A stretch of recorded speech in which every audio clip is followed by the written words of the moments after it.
Yes. Hello, everybody. Good evening. Welcome to a live Press Row Hangout. As always, thank you so much for joining us tonight on Saturday night. Joining me, as always, starting off from my left, your right, maybe your middle, who knows? You can never tell with Hangout, is from Pasta Padre, the great Brian Weedi. Brian, how are you, my friend?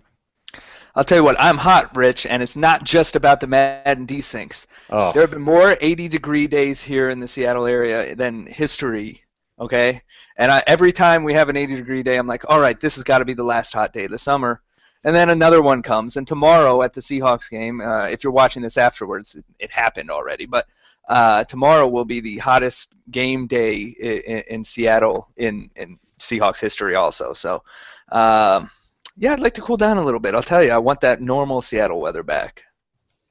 I tell you, I don't care if the environment is collapsing, right? I mean, you were talking about global warming, crazy weather, Madden desyncs. That's the real problem we're facing right now. But before we get to that, again, as always, our good friend from That Sports Gamer, the great TJ Lauerman, the CTO of the Press Row Podcast. Welcome, my friend. How are you? I'm good, but if this is going to become Weathercast, I am out, and I'm just going to play Ultimate Team and not even pay attention to this. Trust me, you are already playing Ultimate Team as we speak and barely paying attention. Rich, I implore people to not follow my eyes while we're doing these hangouts because sometimes they start listing to the side, and maybe I'm getting some coins. You know it. So I'm sold. I just made 12,000 coins while we've been having this conversation. And what's happening, everybody? I'm Rich Grisham. We got a lot to talk about tonight. Some of it good, some of it ugly, and a whole lot in between. Before we get to that, I want to make sure that I point out that yesterday, the latest audio Press Row podcast went out live, in which we interviewed Sean Ramjak Singh, the producer of NHL 15, all about the fallout from the release of NHL 15 on the next-gen consoles and the various things that people liked and people that didn't like. You know, it's kind of interesting. Normally, we do these kinds of conversations before the games come out, but the last couple of times I've had these conversations, now with Sean Ramjak Singh and before that with Mike Young, a few days after the games have come out, I think it's actually better. And I definitely think it was a very interesting session that I had with Sean. I give him a lot of credit. He was honest, he was candid, but he also obviously wasn't going to throw himself or his team under the bus. So it's an interesting interview, and also we had our good friend Gus Ramsey on the show to talk about Madden 15, and lastly, Brian Weedi and I interviewed Mike Saperstein from the Tap Sports Baseball. So please go check that out. That is the latest Press Row podcast. Lots to talk about tonight. We're going to talk about FIFA. We're going to talk about Madden. We're going to talk about, NBA 2K15, a whole bunch of stuff. But let's start off. FIFA 15 comes out this Tuesday, and those of us, myself not included, with EA Access have been playing it with a very, very distinct countdown timer, counting down the seconds left on your experience. Brian Weedi, you have been playing it. Tell us, should we all still be aboard the FIFA 15 hype train? Yeah, that timer is stressful. I was sitting there trying to get online games in, and it wasn't finding opponents, and I'm like, I just wasted a half hour of my 6 hours trying to play online because people who were watching the stream, they're like, the only thing people are streaming now is Ultimate Team. They're like, thank you for streaming, online seasons or just offline games. Thank you for just doing something different. So, I love the game. I was really excited by the demo. I was really thrilled by what I saw in the demo, which is rare these days, because demos are often, just a glimpse into the gameplay. A lot of times things are subtle and you don't necessarily notice them. You think, oh, it just feels like last year, but it really does feel like a pretty big leap in terms of a lot of things. The atmosphere of the games, the emotion involved in the players and the crowd. It's just a wonderful experience, and I was more thrilled with the demo than any demo I played in years. And EA Access, the time I spent with it so far hasn't changed that. The couple online games I played have been a lot of fun, really well balanced. I won a few, lost a few, but I never felt cheated in them. I never felt really out of it. I could tell I was like in one case I could tell I was not as good as the guy I was playing, but I was able. He got 2 goals in the first 10 minutes, but then I was able to hold him off the rest of the way. Had my opportunities. For me, I just have to find a way to capitalize more. If I get a one-on-one opportunity, that's where I struggle and I miss out a lot in those situations. But the game is really great. It's just a great experience all around. Just like with any game, there's going to be bugs and issues and stuff. But like the dynamic moments of the gameplay, and then the crowd reaction and the emotion in the players, how they react to events on the pitch.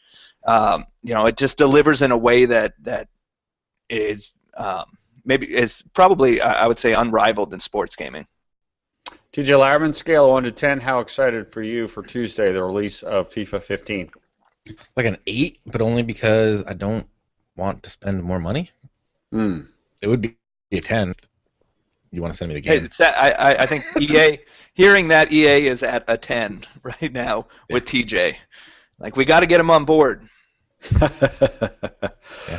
So, Brian, tell me, you said you played a couple online games. You played a couple offline games. What are the teams that you played? What are the stadiums you played? Like, give me some details. I need some details because I can't play as Everton in the demo. I'm forced to play as Liverpool. Of all clubs, Liverpool. I mean, hey, you'll never walk alone with Liverpool.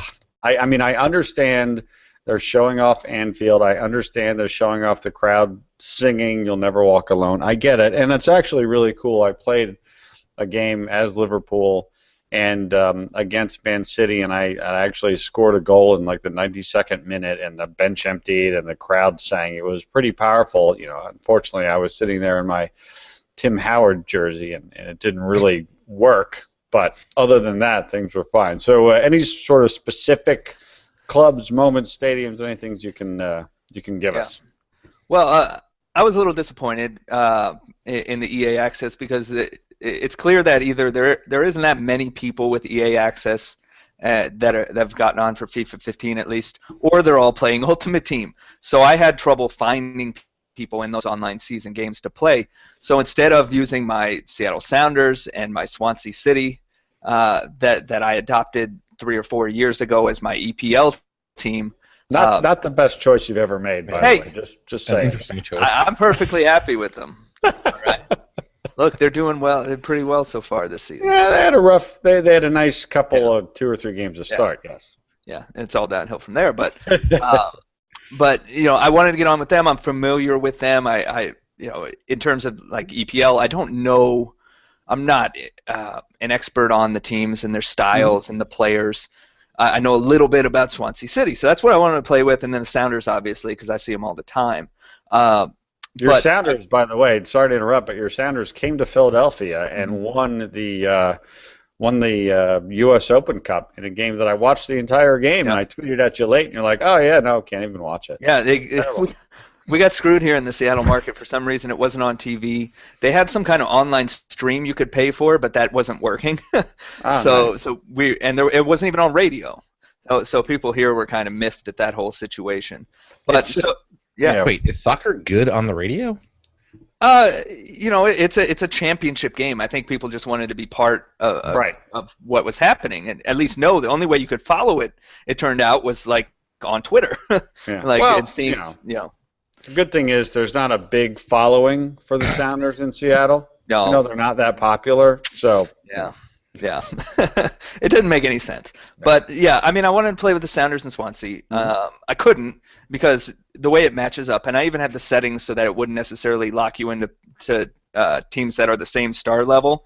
It might vary off of that a little bit, but it's still, when I pick a 4-star team or 3-star team, 3.5, whatever the Sounders were, it wouldn't find me any opponents. So I had to go for the 5-star teams to find anybody.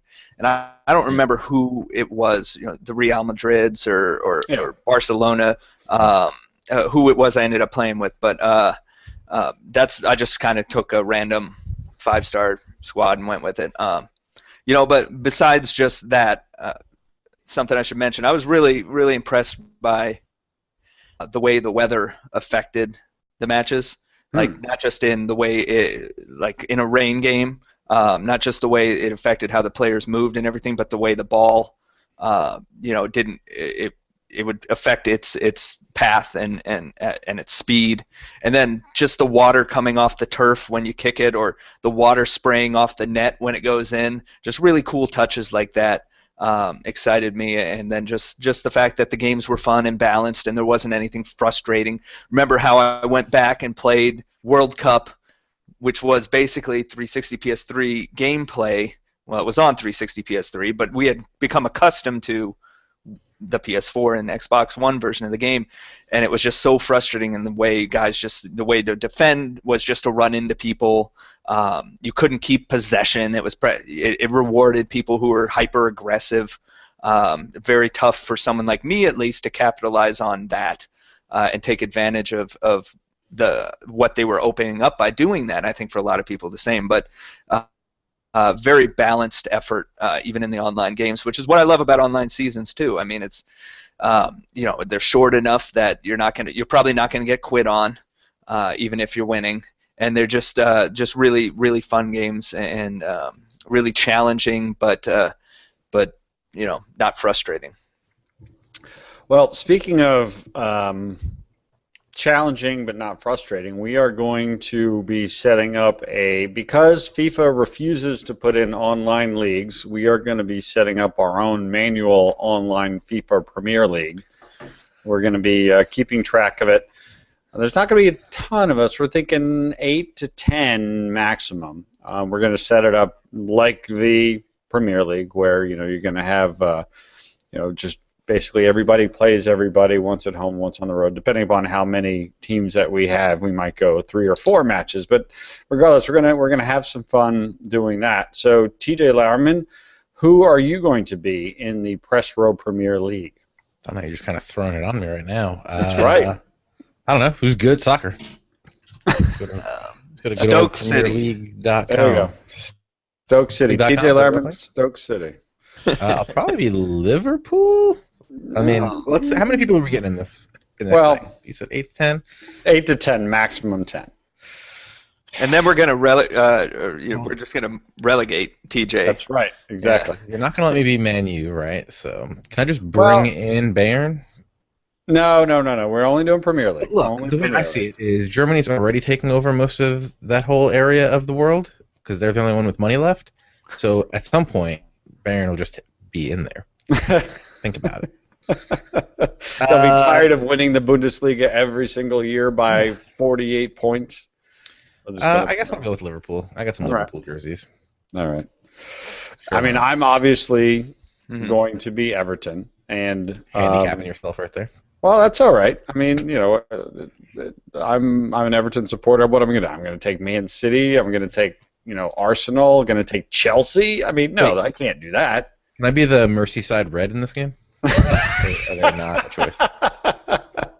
Actually, in our Pro Evo online league, which will be happening in November, you can definitely be Merseyside Red because I'll be Merseyside Blue. Are you going to be Swansea, Brian, or who are you thinking about? Oh yeah, I want a challenge. I mean, they're not that bad actually. What are they, 4 stars or something? Yeah, no, they're really they're probably pretty good. Yeah. But I mean, I'm going to struggle against the top guys, but whatever. Who cares? Well, we might just prevent there being, Yeah, we could. We could say no Chelsea, no Man City, or something like that, depending upon. I mean, like for example, Kat Bailey, right? She's going to be West Ham. We already know that. TJ, you're going to have to fight Pete Dodd for Liverpool because he's also Liverpudlian. That's actually the Red Sox own him, right? Red Sox own Man U. Yeah. But yeah, I don't think we're going to have anyone in the league who's going to be claiming Man City or Chelsea, which is a good thing because those clubs are far and away. TJ, go with Cardiff City. We'll be rivals. There you go. Come on. Why don't we just go based off of last year's standings and say not the top 4 teams? Well, Everton's not top 4, so I'm good with that. But that knocks Liverpool out of it, so. Well, then neither of us can have them. We're getting too picky here. Who cares? Although Liverpool just lost at home today, so maybe they're not as good as we're making them out to be. Roster updates will be taking them down or something. Yeah, that's true. Good point. So all right. Turn those off. Whatever that setting's called, we'll turn that off. So it sounds like, Brian, your experience with FIFA 15 on EA Access has done nothing to dissuade No, you no. that FIFA 15 will be good. In fact, it sounds like if anything, you're more on board than ever. Yeah, I mean, it's not. It hasn't really changed my opinion on it from the demo. It's very similar. Yeah, You just have access to a whole lot more in the EA right. Access, and yeah, I mean, there nothing I've seen has changed my opinion on it. I'm just super excited about it, especially after we've had some really deflating sports game releases this year. I think this is one that's gonna stand the test of time, and likely also NBA 2K that's gonna, just the next few weeks and months, fill it all up. Yeah. All right, so let's move from excited to deflated. Our Press Row podcast, Madden NFL League, which last year provided a ton of fun. Lots of great games. I mean, when I say great games, I mean great games. Terrific rivalries. 5 full seasons. This year, the Press Row Madden League is an unmitigated disaster because the game doesn't work.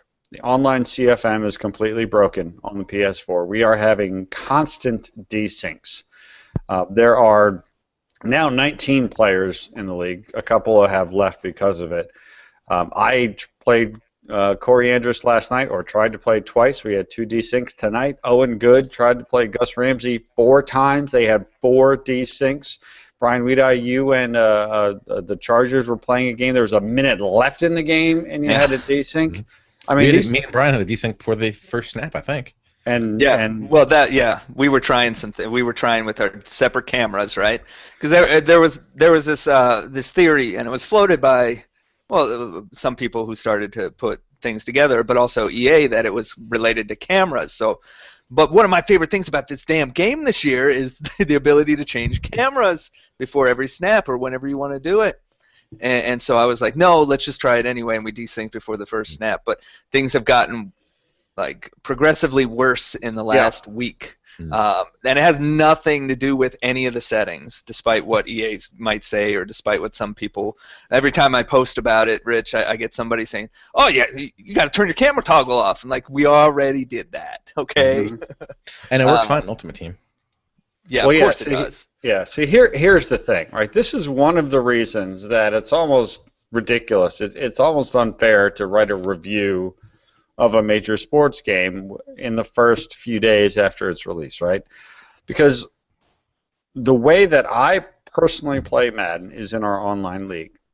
I use the offline just to goof around it, but to me it's all about our online league.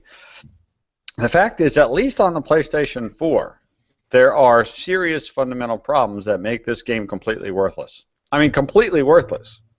And if I had had any idea about that, I would have warned everybody. If you want to play in an online CFM, don't do it, because it's completely broken. And even better, and I put better in air quotes, they're not doing anything about it. There were some first week updates that potentially or evidently went out to fix some things. But I mean, Brian, as you've mentioned, it's getting worse, not better. It is awful. It is completely infuriating. And granted, I know these are first world problems, right? I get it. We're talking about video game football. But when you get 19 or 20 of your friends into a league and you advance every 3 or 4 days and you have all of the arranging and you arrange your schedules to play a game and you have these desyncs, I mean, it is completely inexcusable. I've reached out to EA and I've been told that they're aware of it, and like you said, TJ, jokingly, but also seriously, if this were Ultimate Team, this would be fixed. This would be fixed right away. But either they don't care, or they're not working hard enough to fix it. I mean, there's got to be reams of data, right? Reams of data. I mean, all of the analytics are tracked. They can see the numbers of desyncs that happen. And there's not, from my vantage point, there is little to no effort being put forth on it. They're not even communicating about it. Like, you look at the Twitter feed for EA Madden NFL, there's nothing about it. Nothing. And I feel terrible for anybody who went out and bought Madden NFL 15 because of a review that I wrote that gave it high marks, because right now it's completely worthless to me in every single regard. And Rich, it's great that you can email them and get a response, right? The thing that bothers me even more than that is, look, I don't want it to be something where, okay, we're going to fix it just because you guys are complaining or because you guys have influence or whatever.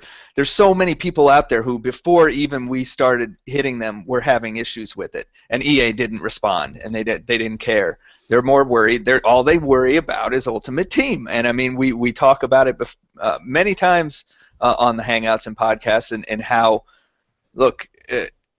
Maybe you shouldn't be upset that they're investing in Ultimate Team and stuff. Look, it's separate. If you don't want to play it, you don't have to. But yeah, resources go there because they're making extra revenue there, and that's going to happen post-release. And it's just such a waste of time and people put into these leagues and put into the games. And so, like the one I had that disconnected in the fourth quarter with a minute left. That's an hour of our lives gone with nothing to show for it, and then they don't even have a feature where you can just select a sim winner. Like, nope. Well, the Chargers had a lead on me. He was basically kneeling the ball out at the end. Give him the win. No, you can't. The options are, I'll play the CPU then instead as the Chargers and lose to him on purpose. There goes another hour of my life. Or he would go and play the CPU and win. There goes an hour of his life. Or we sim and just take the chance and hopefully it's the right result. It's absurd that that's what it comes down to. And even the show, which has an awful online league or online franchise, has the option to pick who wins a sim.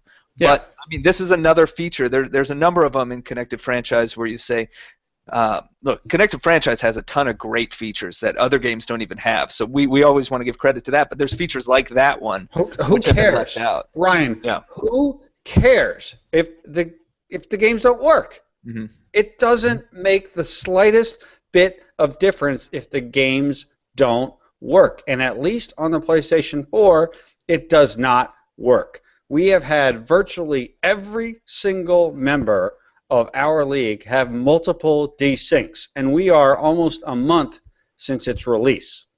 It is completely unacceptable. It is completely unacceptable, and we purposely waited a couple of weeks until we started because every year there are issues, and I get it. I completely get it that you are going to have issues with online games. Any game and every game can have a disconnection or a drop. That's fine. When you have constant desyncs and there are absolutely no reason for them, and you know for a fact that the data is tracked and it can be looked into and nothing happens other than maybe try this, maybe try that, and then you try all of those things and it still happens. It is the most infuriating thing, and we are this close to just abandoning the whole thing. And again, I know it's first world problems, and a lot of people are probably listening and saying, well, my gosh, why are they getting so worked up with us? We're getting worked up about this because this is like one of the few ways that we get to experience a fun sports community together. There's like 19 or 20 of us from all walks of life, games writers and people at ESPN and even people that work on the Madden game, and everybody in between. And entire nights, you plan, okay, I'm going to play my game at this time, and it's just ruined. It's thrown away. And then all of the angst and it's a mess. And again, the worst part about it is there's no communication, there's no recognition. Everything is just about Ultimate Team, and it's disgusting. It's not even just about this year too, Rich. It's about look at the way EA is going in these games, right? NHL drops GM Connected. EA won't do an online franchise for FIFA. They don't have an interest in doing it for NBA Live. So what's going to happen here? EA is going to look at the numbers next year and say, oh, usage numbers on our online franchise dropped this year. Maybe we should, we're going to put resources elsewhere, or maybe we'll scrap it at some point in the future. Usage numbers go down, and it's because they turn people away from it with awful experiences, wasting their time and being broken and not communicating. And this is why there are so many features that are stripped out of these games because of telemetry that tells them not enough people are playing it to worry about it. And often, very often, it's because of their neglect or because they didn't invest in them and cultivate the communities behind them. And that's what we're going to see here is next year they're going to see usage numbers and connected franchise down, because why would somebody who had their time wasted this year start it up again and just hope it's going to work? And then they're going to, it's just more towards Ultimate Team and more towards whatever else they decide to do. And it concerns me, especially after you see what happened with GM Connected. It's like nobody plays GM Connected in NHL. Well, maybe it's because the damn menus are so laggy that no one wants to go into them, or maybe it's because you can't shorten the season and nobody wants to play all those games, or maybe it's because of whatever a design decision they made that wasn't a positive for the mode. Instead of fixing those things and targeting them and finding what's wrong with it, they just scrap it. And I hear from some people, nope, don't have problems, or we rarely have these problems. So I don't know, perhaps it's something even in our league. But the worst part about it is we have no idea. Well, it happened. I'm in. Pete Dodd has a league too. I'm in that league. I played a guy, and we desynced twice, and he quit the league. I mean, so it's not. And I've gotten a ton of tweets and emails from people who were thankful that I wrote about the issue, and who were frustrated because their leagues have been already ruined, or they're holding off. So it's not just us, and EA, I'm sure, knows that at this point. But whether it's enough people for them to care about, it sure doesn't seem to be, I guess, in their eyes.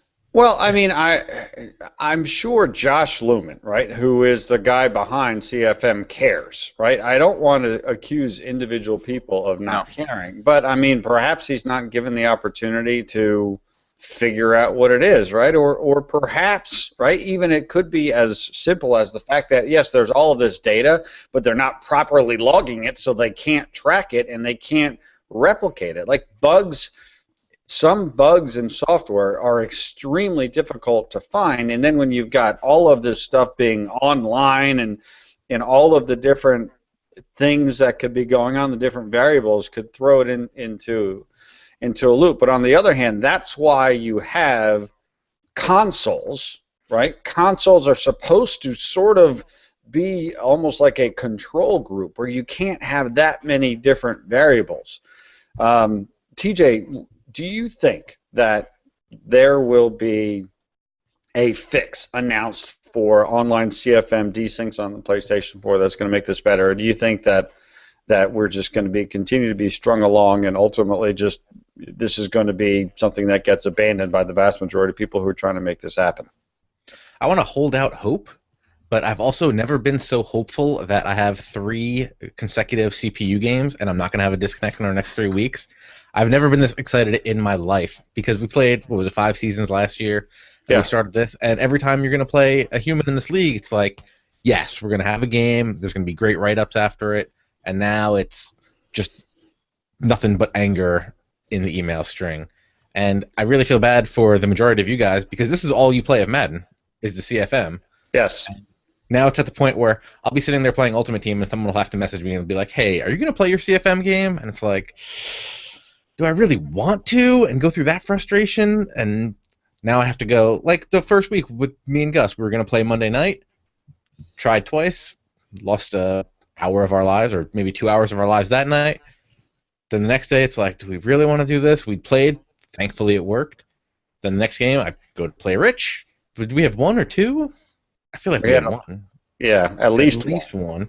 Yeah. And then it's like, now I got to play Brian, and it's before the first snap, we get the disconnection. And that was with the same settings, and it was just, it's mind-boggling.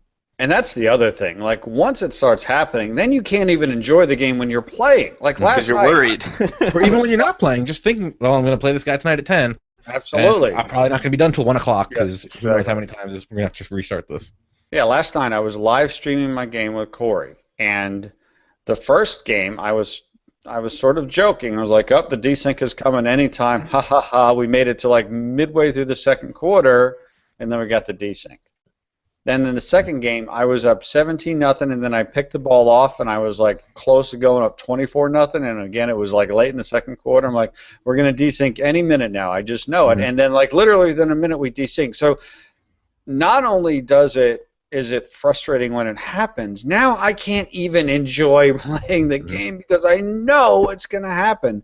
So I'm basically throwing my hands up in the air saying the Press Row Madden League, which, by the way, generates a ton of interest, is pretty much finished because I'm not going to deal with this in my life anymore. I literally don't have the place in my life to deal with the stress of an online Madden League that doesn't work.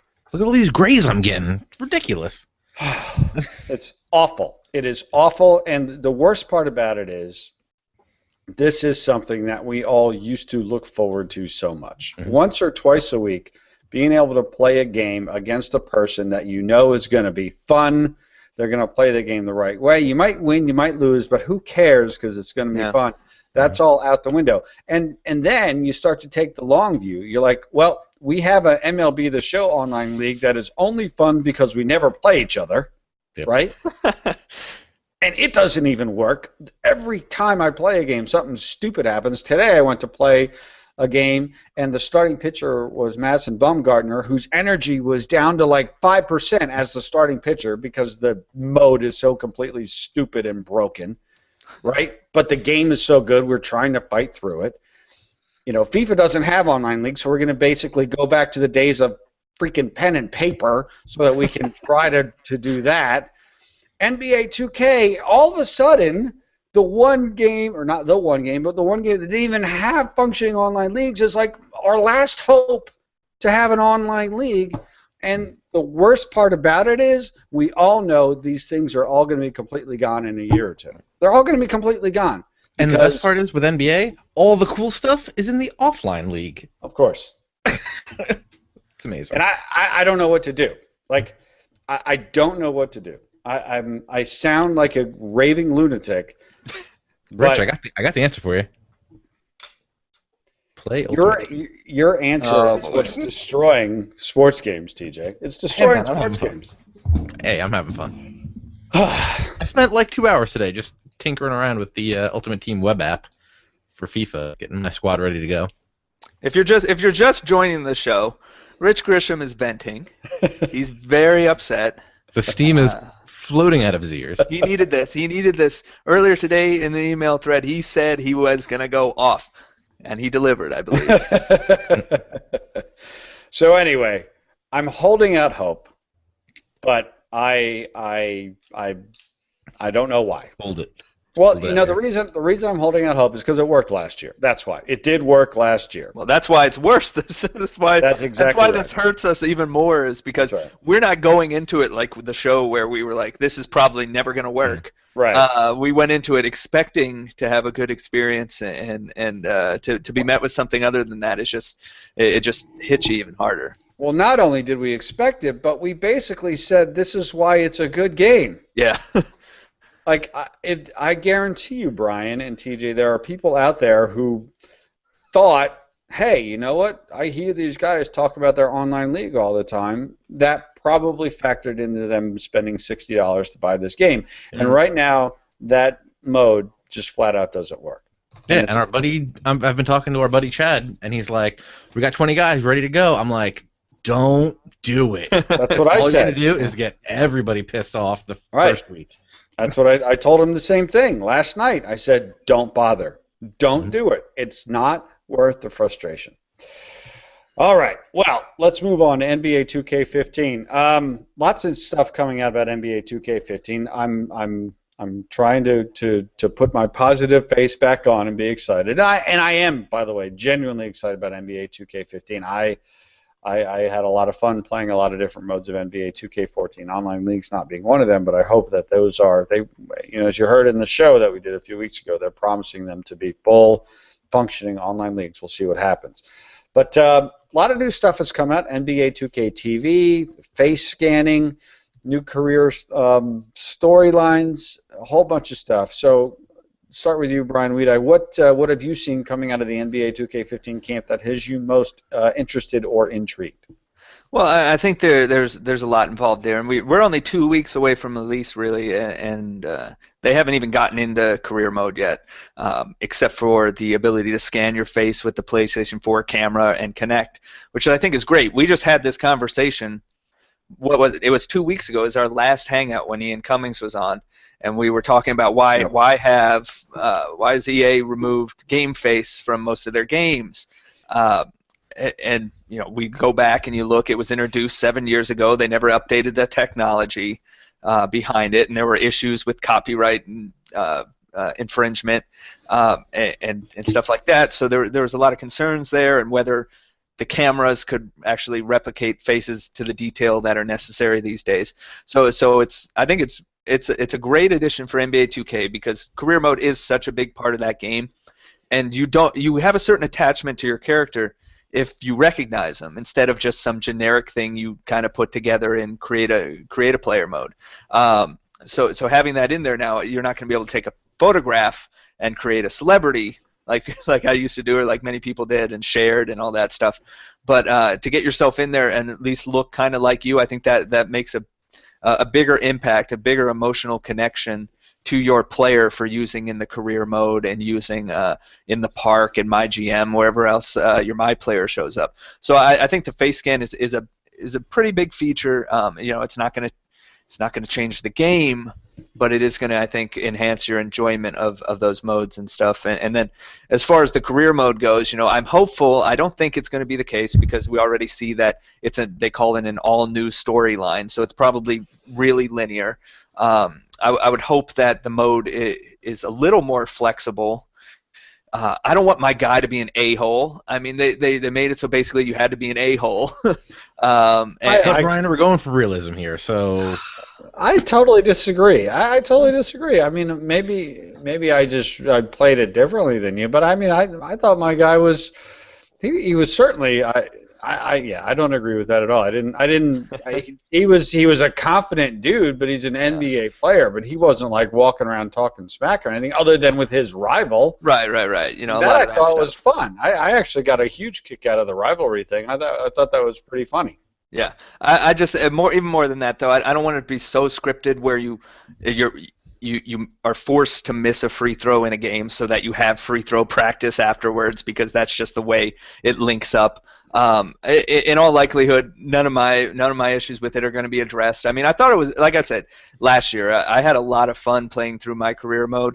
I just some of the stuff was over the top and cheesy, and maybe that's part of the appeal. I agree. For some people, and I think it is for you, Rich, and I think for me it was at first, but then it started to wear on me a little bit the longer I went through it. So, but I think also just having the ability to scan your face in for your character is going to make it. Although if you still get stuck with one voice, I mean that's that one voice can be pretty awkward too. So, I think there. With the career mode and with the ability to craft your My Player and with their ability to sell you microtransactions for your My Player, I think this, unlike with the EA games where all the investment goes to Ultimate Team, I think I can see why they're putting effort into the career mode here because they can also make revenue on it, but hopefully this time around it doesn't hamper the experience the way it did last year. Yeah, I really enjoyed, and I'm actually still playing it. In fact, I'm going. I've been playing a lot of the show on the treadmill, but I'm going to be. I want to try to finish my second full season because my rivalry with my rival has kicked back up. There was a lot of things that I thought could be improved in my career, but I definitely liked the. I liked the guy, and yes, he was cheesy. It was silly at times, but I mean. That's kind of sometimes what's interesting, right? And there's far and away enough sim basketball going on in NBA 2K15 in different modes to where I kind of thought it was I liked the direction that they went. I'm going to be very fascinated to see what direction it takes. I mean, is it completely different? Is some of the stuff, borrowed and leveraged again. I mean, like some of the issues I had with it was you would have the same meeting with the general manager like 20 times. And yeah, the same voice, for every single thing. But then what's so funny is like 37 games into your second season, all of a sudden you'd have a completely different cutscene. Like at first it seemed like the very first year was where everything happened, and in the second year it was nothing. But then they would surprise you. TJ, are you what's your temperature gauge on NBA 2K15? Are you a day oneer? Because I know you're not a basketball guy traditionally, and I know NBA 2K has intimidated you in the past. Where are you right now with NBA 2K15? I'll be a day earlier, maybe one. Well, do I get a cool super bonus for my team if I do day one? I'll probably do that then. But actually, I'm really looking forward to the camera stuff with bringing my face into my player. Though I do have default head A for white guys, so I don't really need a special thing. Yeah, I don't know if you know this, the sweet hairstyle I got was actually from Fight Night 4. I think it was, because I was like, oh, this default faux hawk on this guy looks pretty cool. I'm gonna get that in real life, and I think I've been rocking it for about a decade now. Nice. My main thing is I hope the servers work. Hopefully for a while this time. The main thing I wanted to play last year was the park presented by Sprite, which you must say presented by Sprite or it's not fully official. I actually haven't seen it this year. I don't know if it's still presented by Sprite. I wonder if Mountain Dew snuck up in there. I was so excited for that last year, and I think I got to play it like 4 or 5 times before I traded the game in, and I traded the game in like 2.5 months into the game being out, so I would like that to work to start with, and I would like to do some sort of online stuff. I only buy these games to play stupid franchise career mode things with you guys, and half of them don't work. What the hell is the point anymore, Rich? Get my face in the game. Somehow Maybe I can why get don't on I a do it? billboard or something. Yeah. Be awesome. Well, we all need a little more of TJ's face in every game that we play. So, Sure. all right. Moving from NBA 2K15, which comes out not that far from now, a couple of weeks. NBA Live 15 has been delayed. TJ Lauerman, you are an unabashed NBA Live 14 fan. Love it. Best game I've ever purchased in my You life. knew you were going to love it so much you bought it digitally, preventing yourself from getting any trade-in value whatsoever. What like is day the one digital? I was there. Rich said buy it. I said deal. Take my money. what would it take to get you to buy NBA Live 15 on that 3-week delay? Rich, absolutely nothing. There ain't no way in hell I'm buying this game. Ouch. Where's my early demo? There has been, I will say this, there has been a buzz. I don't know if that buzz is paid for by EA, but there has been a buzz about NBA Live 15 with the improved visuals and with the stadiums and things like that. Obviously, there was some controversy where there was some video that was being shown that was taken down, and I'm certainly not going to sit here and say that I expect NBA Live to be an NBA 2K, on par with that. But Brian Weed, what do we read into the 3-week delay of NBA Live 15? I'll tell you what my first reaction to the delay was, other than, of course, because this has happened 3 of the last 4 times they've tried to release the game. They delayed it to October 28th, right?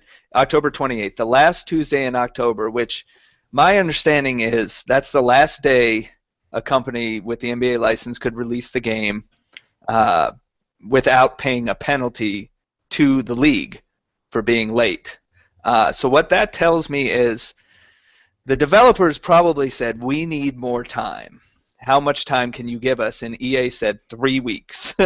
and look, you're not going to turn a poor game or a mediocre game into a decent game in 3 weeks. You might tinker with a few things. It's not going to be anything. A year in 3 weeks. Just saying.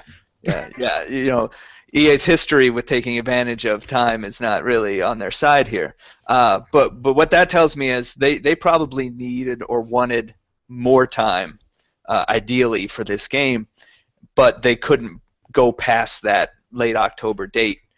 So I think it's it's a sign of bad things, and they've continued to break promises along the way as far as showing gameplay, talking about features. I mean, how many open letters are they going to have apologizing for each misstep along the way?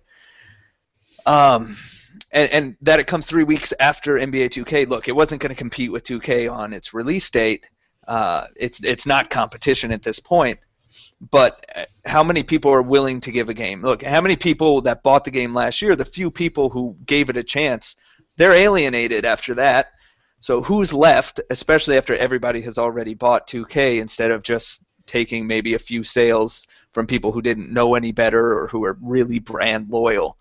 I think it's a troubling sign for the game, and this is kind of a make or break year for the series, and I think they're positioned now to break, really. I think the opposite. I think, if anything, it's the best chance they can have for a game. I mean, I'd rather get a game 3 weeks later that is better. I mean, a lot can happen in 3 weeks. It might sound silly to some, but I think, and again, I'm not predicting by any means. I mean, to do so would be silly.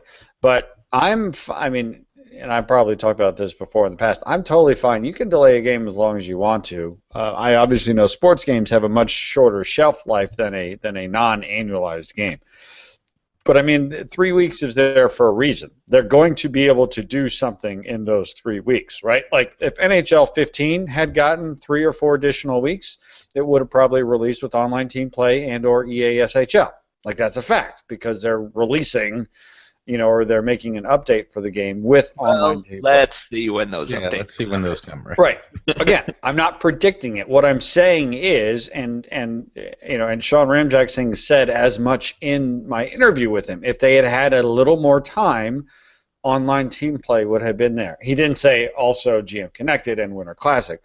My point is, 3 weeks can potentially give them time to make the game better. I don't think they're just like, how can we lose 3? I mean, what are they doing by delaying the game 3 weeks? They're losing 3 weeks of revenue. Mm-hmm. So they're making that decision for a reason, and hopefully the game is better for it. I do think that there are enough basketball fans out there that if there are 2 good basketball games, will potentially buy or rent or somehow experience those games.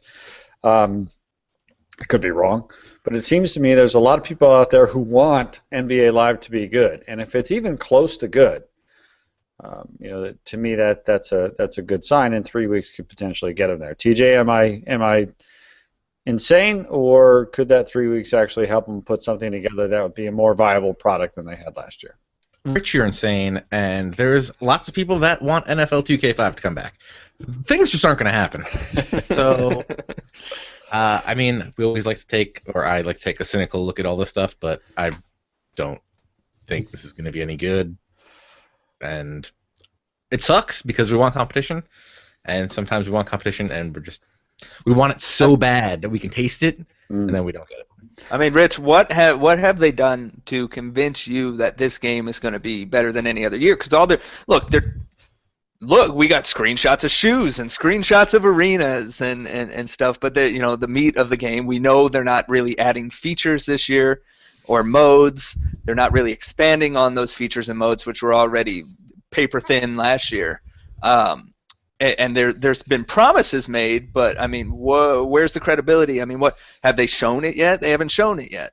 I don't know where you would get that kind of confidence. And for me, look, I'm sure you would say the same thing, Rich, which is there's nothing to lose by considering the game and following it and seeing how it turns out. I'm not saying just forget about NBA Live at this point, but as a consumer, I think you also have to say what based on history here.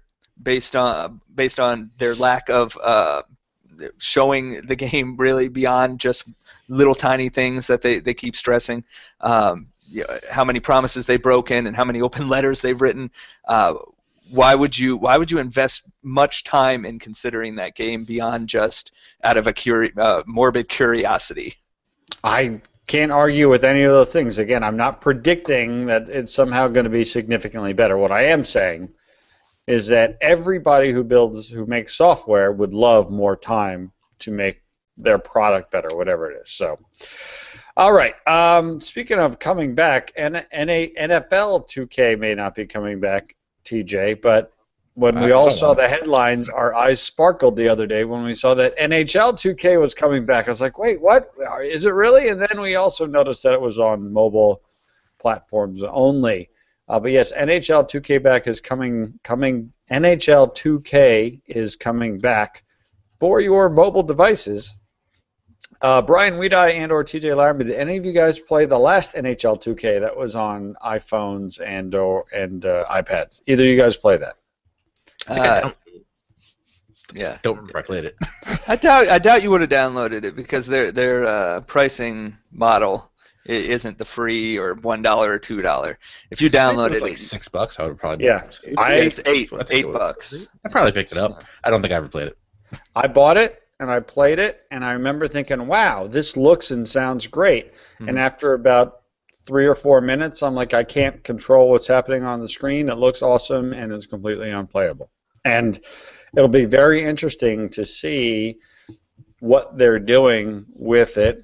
It's more interesting to me why they're doing it. I mean, Brian, why do you think NHL 2K is coming back on this platform? Is it some sort of a precursor to a strange desire to come back to the console space with NHL 2K for a hockey market that's admittedly very small? I mean, what do you think?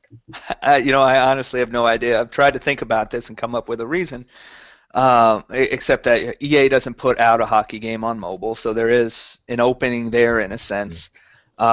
But I mean, the NBA 2K game on mobile and this game on mobile, or the NBA 2K game on mobile, it's not well regarded. People don't really like it, and it's for the same reason you were just saying, Rich, and what they're doing with this NHL 2K game, which is it's like a traditional console game on your mobile phone that you have to use the on-screen controller for and stuff. It just doesn't work. It's not natural, and that's why we have all these Ultimate Team type games and tap games and stuff like that, which work.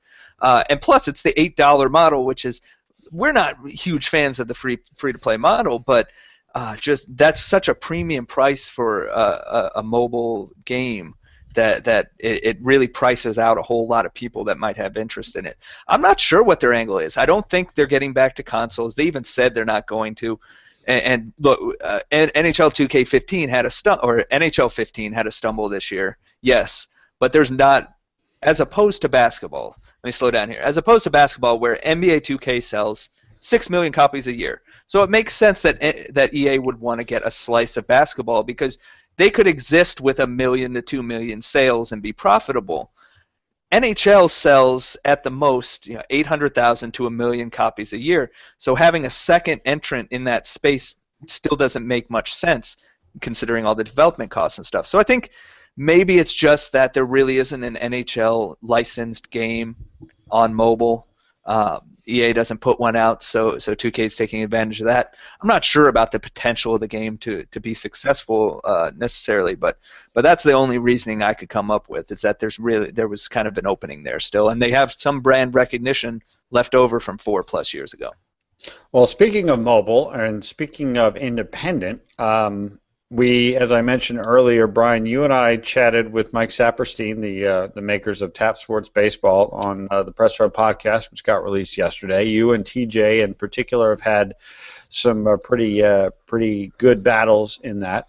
There was another big indie announcement, not for mobile, but for PlayStation 4 and PlayStation 3, of Super Mega Baseball.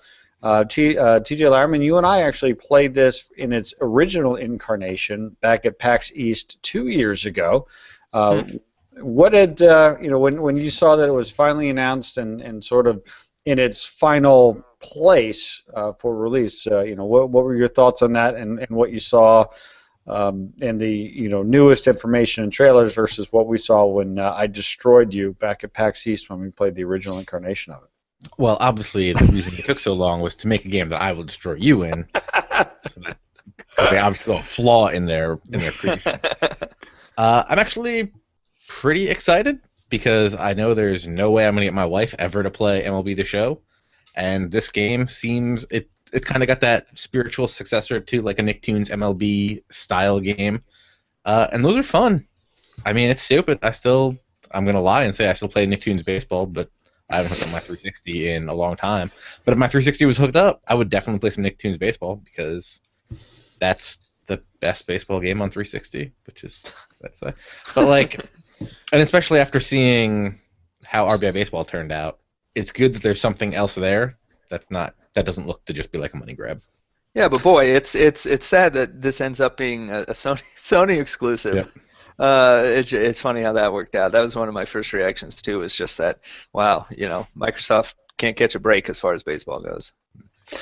Well, there's a lot of interesting choices in this game. Number one, it's not a licensed game, right? So it's all fantasy players and fantasy stadiums and things like that. Number two, it's basically focused on couch co-op, and that's not a common choice made in really any kind of game. I mean, the last game that I remember coming out that did not offer a pure single player was what was the game? The Sony game, like Super Friends or Sports Friends. That's what it was, right? Like you literally can't play it with just one person. You need at least one other person to play it.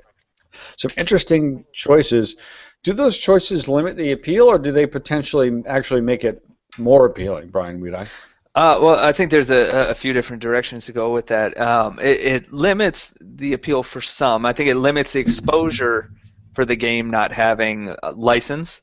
But at the same time, it gives them development freedom, which I think they mentioned in their blog post. There's so many restrictions that these leagues place on these companies, standards and for their image, related to image and stuff like that. So it gives them a little more freedom in that regard. Plus, I think the market has really lacked a bridge, because of the arcade games kind of dying out, a bridge for the inexperienced or for the young to get to the bigger sim games. Because if you take a kid that hasn't played these games and you're like, here's Madden or here's the show, good luck. Yeah. It's not going to happen. But in the past we had the big Slugfest, Blitz. I mean, all these great arcade games they had football and baseball concepts, and you kind of learned it along the way, but it wasn't so serious, and it wasn't locked down and completely sim, and it was just kind of a fun experience. So I think it fills a gap in that regard. Maybe it's going to appeal more to a father and a son playing together on the couch, or young ones learning or inexperienced learning, where it's not so much about the players, it's not so much about the stats and stuff like that, but it's just about the experience and kind of learning those fundamentals that can later translate into those other games. Plus, one more thing on this, not having the licensing, not having online, you would expect it to be cheaper. So I don't think it's going to be an RBI baseball $20 overpriced type thing. So that's another benefit of kind of not having the licensing and not having a huge development team behind it. Just something silly that I saw that you could do is you can name all the different characters on your team. And, my son, who loves to play video games, one of the games he loves to play, it's a little game called Pocket God. I don't know if you've ever heard of it. It's a really relatively popular game on the on iOS and stuff. And you get to name your characters. So he names them different members of our family, or occasionally like he'll name it a couple of his best friends and things. So I could see him going in here and naming the players, all the guys on his team, because he plays on our baseball team and stuff like that. So it really seems like there's a lot of cool little nuances. It seems like there's a very clear vision for the game, and I'm really excited for Scott Drader and the guys at Metalhead Software. TJ and I got to meet him in person, and these guys have been working really hard for a really long time. And I wish them the best, and we're going to have them on the Press Row podcast in a couple of weeks when the time is right, and we'll make sure that we get to talk to them more in depth about it. All right, Rich, before you stop. Sure. You confused me. There is a full single-player mode. Okay, then I completely missed that. I thought it was focused on couch co-op. Thank you for correcting me, Full single TJ. player mode, seasons, playoff stats, level ups, improving your Okay, team, and so on.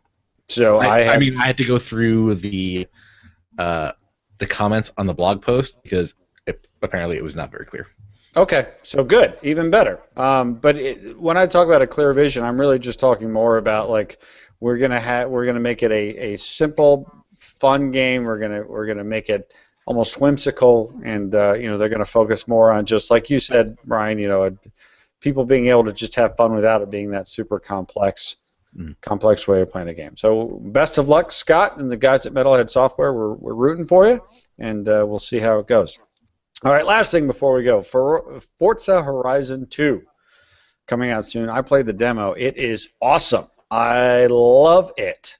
It was made me turn my Xbox One on for the first time in a while, and I hopped right into it, and it's an excellent demo. You talk about FIFA being an excellent demo. The Forza Horizon 2 demo is great. Yep. All of my friends, I was racing against them right away. A couple of them became my rivals. Just got right back into it. To me, it was even more fun right off the bat than Forza, which was a fun game, but kind of, to me, stopped being fun kind of quickly when it was the same thing over and over again on the same tracks over and over again. So, Forza Horizon 2, Brian Weed, are you excited? Yeah, actually, I'm not a big racing guy as far as the games go, but I've trended towards the arcade games, the Burnouts, I love that. of that ilk, right? So Forza Horizon, the first one on 360, was one of my favorite racing games of the last generation, along with like Split Second and a few others. Because it straddles that line. You've got the Forza sim nature. The cars are, authentic to an insane degree, and the graphics are excellent. And but it straddles that sim arcade line, where it's not completely arcadey, but it's enough that you can have fun with it without being some kind of driving expert and being precise. You have so many options at your disposal, and so many. There's, like you said, Rich, in the regular Forza, it's all the same tracks. What were there, like 15 or something? I mean, but there's so much variety in what you're doing, and like even in the demo, the first thing you start out in the demo, first thing you're racing through are like fields and crops and stuff, and it's like that's awesome. My Right? son was sitting next to me and watching me race, and like he sees me play games all the time, and he was into it, and he's cheering, and then he sees all my friends, with their names and stuff on them too. Like it is really fun. Right, and it's that social connection too that makes it even better. I mean, I had this game pre-ordered for a while. The demo, I didn't play much of the demo beyond that, just because, hey, I already knew I was getting it, and I knew I liked it based off that, just that small slice, and I knew everybody else seemed to be, there are some demos.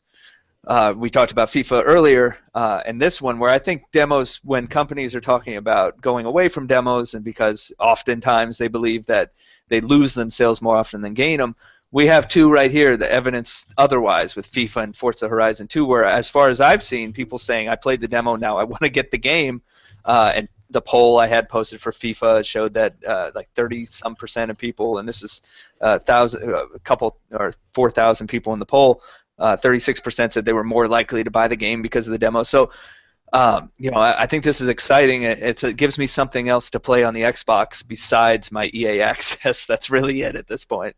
So yeah, I'm looking forward to the game. And TJ, I'm really interested in your opinion, because you don't have an Xbox One. Punk. Yeah, great. Drive Club, way better probably. Maybe the Crew. Well, yeah, I mean there is Drive Club coming up too, but it's that's more of a sim. I'm looking forward to that one too, but I think as far as fun goes, Forza Horizon 2 is more up my alley. Well, I'm one of the people where the Forza Horizon 2 demo, I can't say that it has. When does it come out? I don't even know the release date on Forza 30th. Horizon 2. It's the end of this month, the last Tuesday of this month. Okay. So 2 weeks away, or a week away from Tuesday. So yeah, I'm not going to say that I'm definitely going to buy it, but I am significantly more inclined to buy it. And if I'm like, find myself in a situation where it's right in front of me and I'm in a good mood, I could be like, you know what, I'm going to buy Forza Horizon 2. Like, it clearly is going to be an excellent game, or at least it sure feels like that and seems that way to me. And I don't have a racing game that I'm playing right now. And the last couple racing games that I sunk a lot of time into were Gran Turismo 6 and Forza, the full-fledged Forza that launched with the Xbox One. And it's been a long time since I played a fun arcade racer, and Forza Horizon 2 really seems like it's mixing a whole lot of good stuff into a single recipe that's going to be terrific. So I'm strongly leaning towards getting it, if for no other reason, like you said, Brian, just to make my Xbox One get a little love, because it's been kind of lonely lately. Yeah. So. And I feel like EA is probably going to end up putting Need for Speed Rivals into. They already did. They did already, right? Yep. A shot across the bow with Forza. There you go. Too. Yeah. Obviously. Well, all right, boys, and all of the thousands of ladies clearly live watching right now. Oh, too. yeah. Boys and girls. You should see the demographics of this show, Rich. You'd be amazed. All right. Well, hey, this has been a lot of fun, except when I was angry. No, that was fun. That's when it was the most fun. So I just sat back and was like, wow.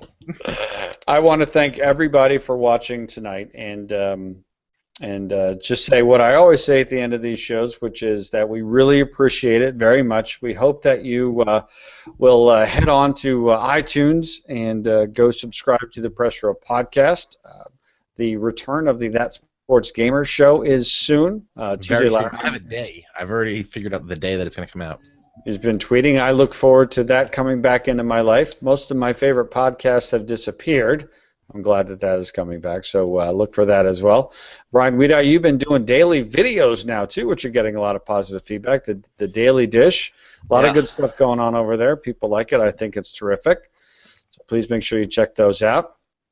So do what I do every day, which is go to operationsports.com and check that out. Go to pastapadre.com, check that out. Keep clicking the refresh on your iTunes RSS feed for the That Sports Gamer show, and it will show up again very soon. Mm-hmm. But other than that, hey, thanks for watching. We appreciate it. And on behalf of Brian Weedi from Pasta Padre and TJ Larimer from That Sports Gamer, I'm Rich Grisham. Thank you, and have a great night. We'll see you real soon.